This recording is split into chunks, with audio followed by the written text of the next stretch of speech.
verses 1. Now, when you just stop, what does that tell you? It tells you that God has no beginning, but he created the beginning. Olubereberye Katonda n'atonda. Katonda si lwe lubereberye, naye kye yatonda lwe lubereberye. You see that? Kiri awo. Now, when you come to verses 2, for example, it shows you a little bit of a problem. Now, go to verses 2 of Genesis. Njagala kuwa ebintu ebimulabe. Go to. And the earth was without form, and what else? And void, and darkness was upon the face of the deep. Now, that tells you that this world that God created had a problem eventually. It became void, and then darkness came in. And now they are not talking about darkness in terms of light. They are talking about darkness in terms of Satan. You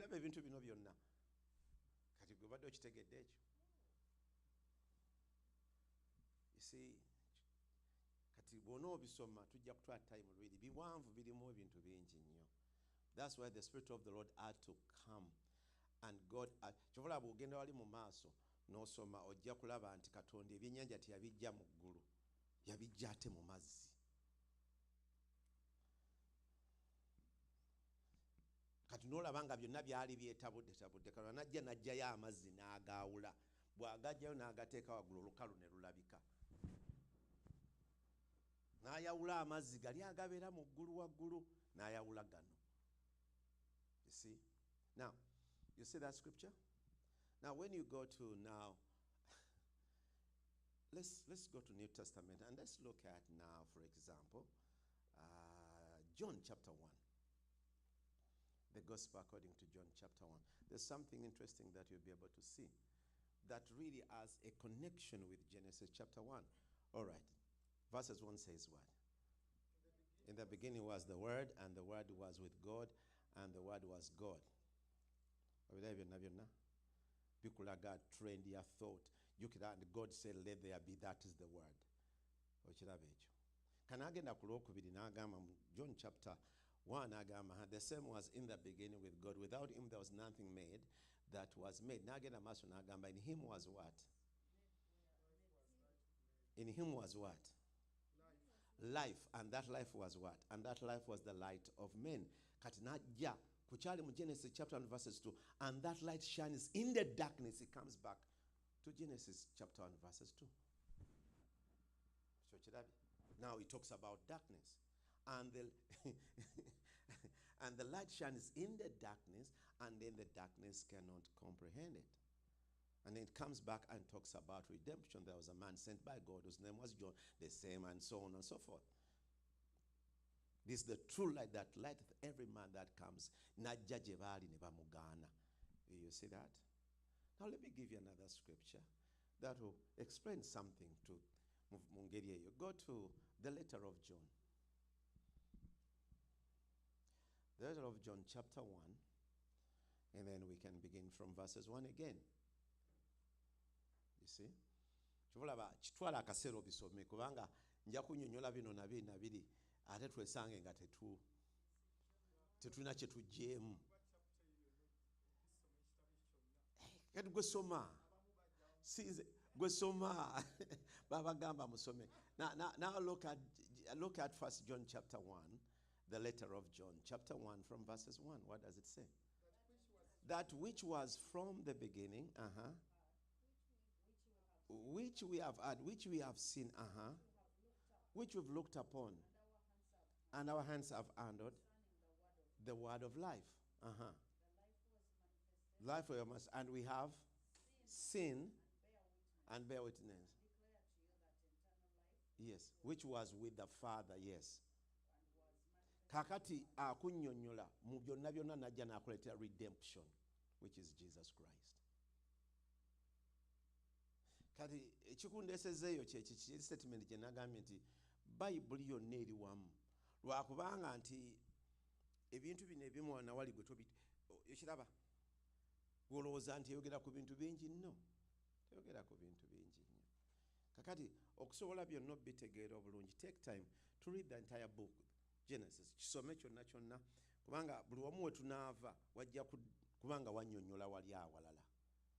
Olojja kutegeera why Noah, why Abraham, why this, why Jesus, why kati ebyo nazi why ezo zonna lwaki Katonda kino kigenda kijja, lwaki story etambula nga bweba etambudde.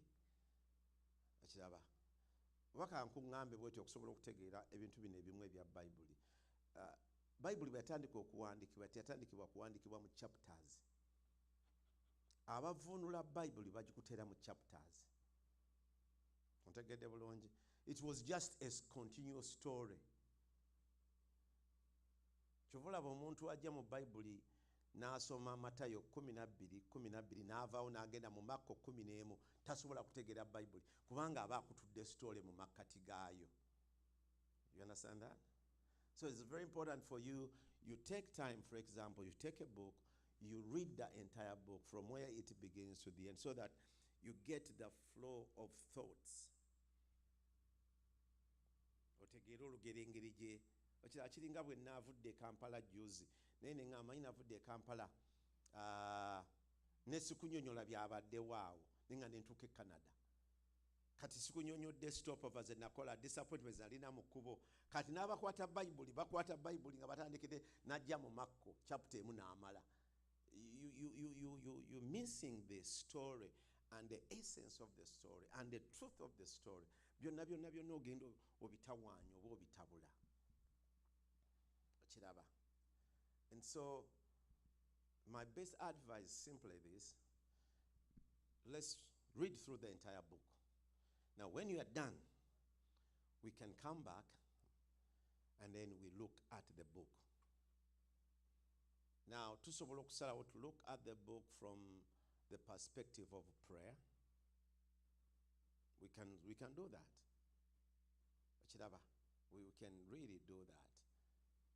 Chiraba kubanga abantu batandika okutegeera Katonda nga seza atandise okunoonya Katonda n'akola saddaaka eri Katonda. Naye nga tannaba kutuuka ku saddaaka, abaana ba Ibulayimu ababiri, abaana ba Adamu ababiri bajja okuwaayo eri Katonda.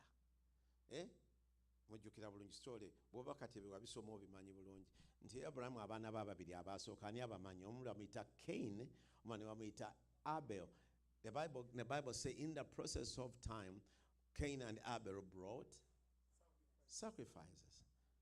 And God had respect unto Abel first and foremost and then unto his gifts. Now ekibuuzo ekyebuuzibwa bamanyira wa ti omuntu awaayo saddaaka? And what does that mean now? You can look at that. It means redemption. N'ebintu ebirala bingi nnyo ebiri mu ebyo. Okiraba ekintu ng'ekyo. Katonda bw'ayita Ibulayimu mu Genesis chapter 12 ng'amaze okusenguka, ekintu Ibulayimu kyasookerako okukola ng'atuuse Bethel kwe kuteekawo ekyoto. Atandika okutegeera kye bayita okunoonya Katonda. Mu bulamu bwa Ibulayimu yakola ebyoto 7. Which is a number of completion. Biraba ebintu nga bino byonna. So nkuwa bino nkuwa biri ngenda nkulonderawo tikikwetaagisa ggwe bwe tuba abogamba nti tugenda ku studyinga Bible mu ngeri eyo. You take time, read the entire book of Genesis. Newankubadde ng'ebimu tebikola makulu tebitegereka ojja kulabya Ibulayimu n'ava wano ate n'akola bw'ati ate abakyali awo negondi Luti ne bamutwala Luti baba bakamutwala ate Ibulayimu n'amukimayo bw'akimayo bw'aba avaayo n'asisinkana Melkizedeki.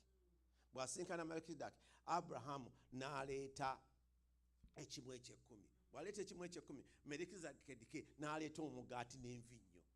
Kati bw'ojja eno mu ndagaano empya Pawulo ng'akinnyonnyola n'agamba Melkizedeki ye yali yeefaananyiriza omwana wa Katonda atalina ntandikwa atalina. You see that?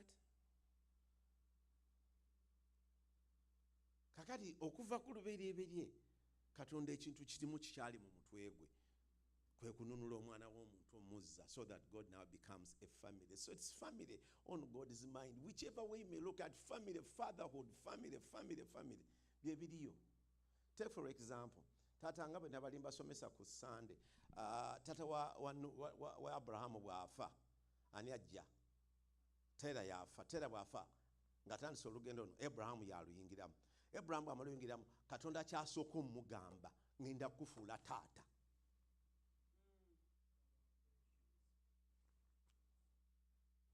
Think about that. Kyekiri ku mind ya Katonda. Taata, ezzadde, obusika, muggwe. Ate nno yali tayogera ku kintu kyonna kyonna. Bw'osoma eri mu maaso yayogera ku Yesu.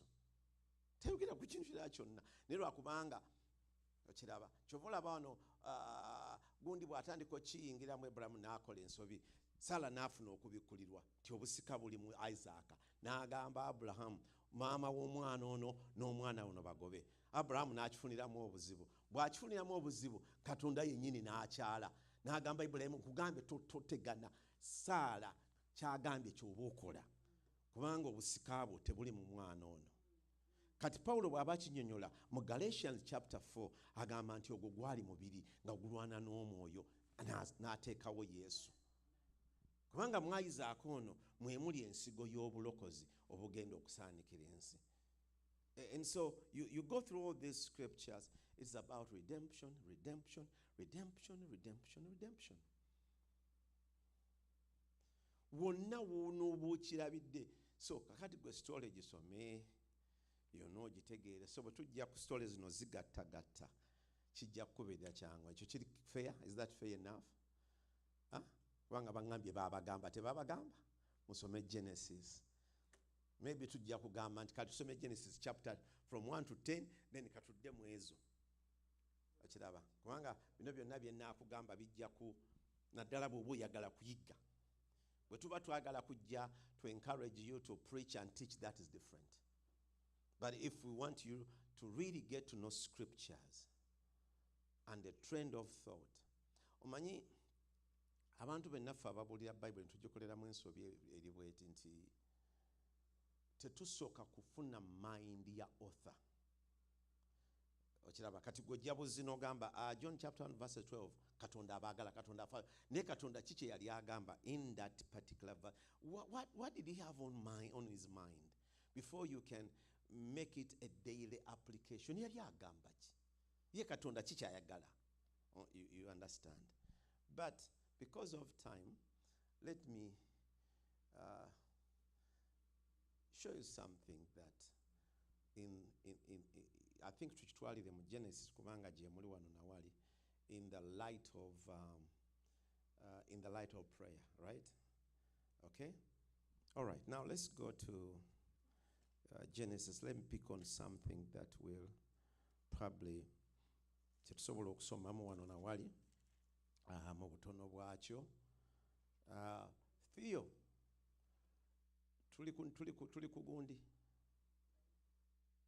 kubanga njagala mmanye tuli ku live. No, jako kubanga saagala kwe tuli wali obadde otaddeko no toteekako. Tujja kuteekako after this kubanga I may open up a few things that omuntu oli byalaba ne bimuleetera obuzibu mu kutegeera ate nga is that okay? Yeah, kubanga saagala kuleeta kintu oli